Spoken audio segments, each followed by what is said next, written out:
Hi friends, how are you? నేను మీ అశోక్ యాదవ్. ప్రమద గణాల్లో ముఖ్యుడు నందీశ్వరుడు. మహానంది ఆలయం తెలుగు రాష్ట్రాల్లో సుప్రసిద్ధం. ఈ ఆలయం చుట్టుపక్కల 8 శివానంద ఆలయాలు ఉన్నాయి. ఆ నంది కలిపి నవనందులు అని పిలిచేవారు. ఒకే రోజు సూర్యోదయం నుంచి సూర్యాస్తమయం వరకు దర్శించడం వల్ల మహాపుణ్యదాయకం.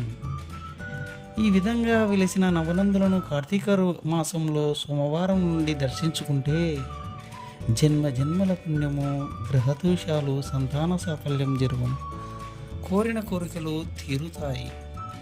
భక్తుల ప్రగాఢ నమ్మకం. ఈ నవనందులు చేరుకోవడం ఎలా అనేది నేను మీకు బస్టాండ్ నుంచి ఇవ్వడం జరిగింది. బస్టాండ్ నుంచి స్ట్రైట్గా వచ్చి లెఫ్ట్ సైడ్లో కనపొచ్చేదే మన ప్రథమనంది దేవాలయం. నవనందులు యొక్క ప్రత్యేకత నిదానంగా ఈ యొక్క ఛానల్ ఇవ్వడం జరిగింది. నంద్యాల ప్రథమానందుల క్షేత్రం నక్షత్ర ఆకారంలో ఆకాశంలో వెలిశాయి. ఈ నవనందులు కూడా నక్షత్రంలో ఆకారంలో కలుస్తాయి. ఈ విధంగా వెలిసిన నవనందులు దర్శించుకోవడము మొదటిది ప్రథమనంది చామకాల దగ్గర ఉన్న నైరుతి దిక్కున ఉంది.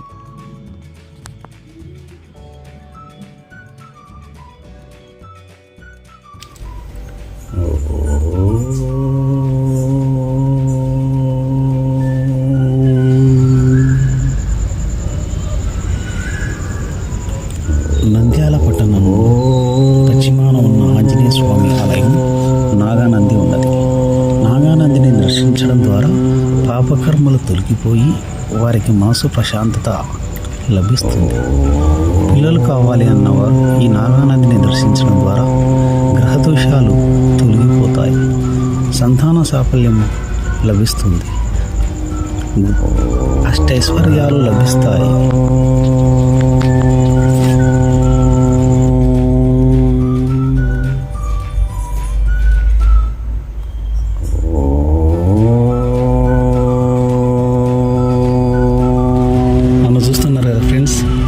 అశోక్ యాదవ్.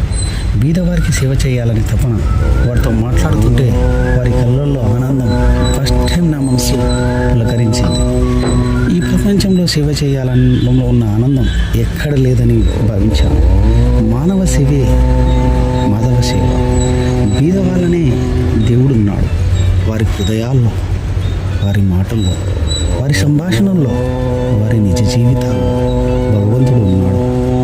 వాటిని మనం తెలుసుకోవాలి. దేహమే దేవాలయం. నా మనసులో కల్మషమును తొలగించుకొని ప్రతి జీవులను ప్రేమించడము, గమనించడంలో అనేక విషయాలను నేర్చుకోవాలి. ఈ ప్రకృతి మనకు అన్నీ ఇచ్చింది.